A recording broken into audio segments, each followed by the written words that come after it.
Hi, I'm Angie. Today I'm going to show you how to make cabbage rolls. This is a great recipe, a real old-fashioned comfort food, and I know that if you buy them frozen, they're really expensive and you can never be sure of the quality, so it's quite easy to make them yourself at home. Really all you're going to do is steam some cabbage leaves and then make a filling with meat and flavorings, stuff them and cover them with sauce and bake. So let's get started. First thing you want to do is prepare your cabbage. I like to pick a nice big cabbage because you want lots of room to put in that yummy stuffing. And the first thing I do is remove the outer leaves because they're kind of nasty and wilted, maybe dirty from the store. So you just want to take those off. It's funny because I don't know if people even make cabbage rolls anymore, but my daughter just loves them. So I always make them for her every fall. We like to have them around Christmas time too because they're great when you have a crowd because it makes a lot. Now that you've taken those off, I like to cut out the hard core.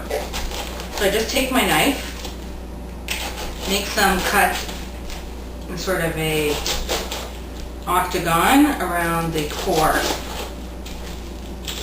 That just releases all the leaves, so as you steam it you can pull off each leaf.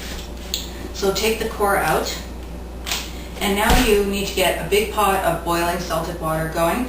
I'm going to show you off camera because it's too loud for me to talk at the same time.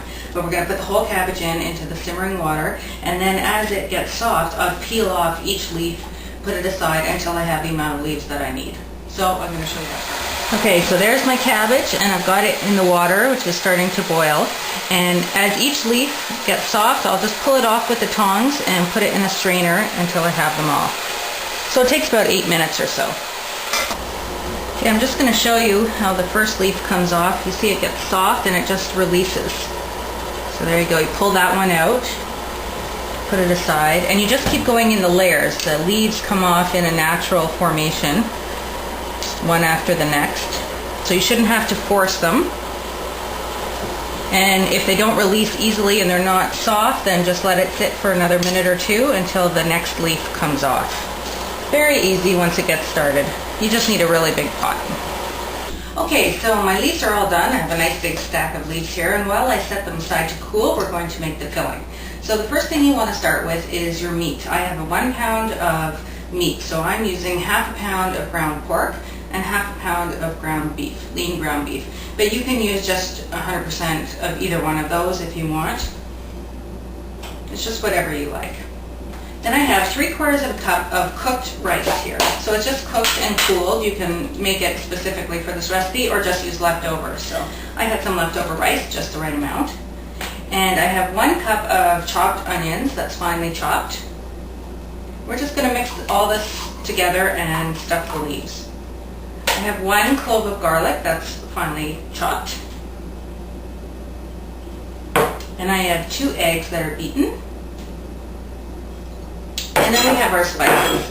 So I have 1.5 teaspoons of salt and some paprika, which is about half a teaspoon, and half a teaspoon of thyme and 1/4 teaspoon of marjoram. I'm just going to put that all in. Then I just want to give it a blast of freshly ground pepper.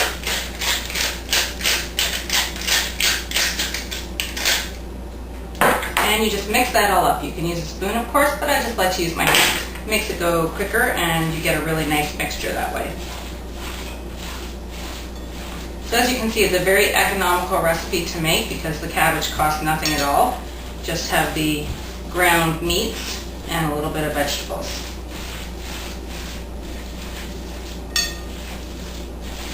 You can make this in the oven or in a crock pot, so it's nice and versatile that way too. There, it's all mixed. I'm just going to wash my hands and then we'll stuff the cabbage leaves. Okay, now what I like to do is there's a hard stem right here in the leaf. And you can just take a little paring knife and just cut out like a little V shape of the hardest part of the stem. It just makes it easier to roll up the leaves. So I spread the leaf down with the V towards me. I like to use a little medium ice cream scoop to put the filling in each leaf. That way they're all the same. This is about a 1 ounce scoop. So I scoop 1 ounce of the filling.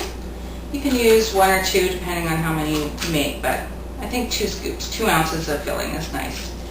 Then what I do is, just as if you were rolling up a tortilla, I take the back end over, fold in the sides, and roll over. And there's your little cabbage roll. Now the instructions say you can feel them with a toothpick. I never bother with that. At this point you're going to put them into your baking dish, a 9x13 baking dish if you're going to bake them in the oven. But what I'm going to do is stack them in the crock pot and cook them that way. So I'll just continue on with the next ones until all my leaves are used up or all my filling is gone. Usually makes about 16 cabbage rolls. So I'm going to take out the little leaf. Put in my filling.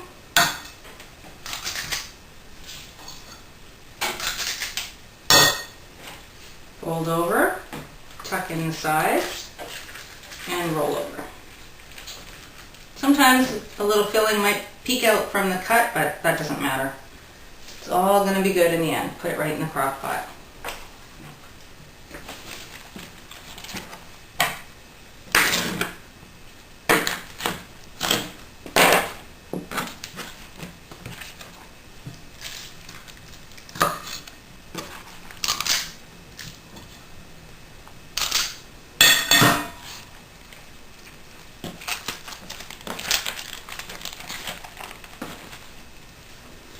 Now, I just want to let you know that you can still use the leftover cabbage that you have after removing the outer leaves. You can let it cool and then chop this up for a coleslaw, or of course you can also slice it and make sort of a bed for your cabbage rolls if you're baking them in the oven. That way people can have some little extra cabbage with the tomato sauce, or you can use it for another cabbage recipe. Don't throw it out, still good. Okay, I'm all done and my crock pot is stuffed with the cabbage rolls. I like to count them so I know how many I can serve. I actually was pretty generous with the filling today, so I got about 11 cabbage rolls in here. Now, what you can do is put them in your crock pot and cover with a can of just plain tomato sauce, not spaghetti sauce, just plain tomato sauce. And you cook them on low for about 7 to 10 hours would be okay.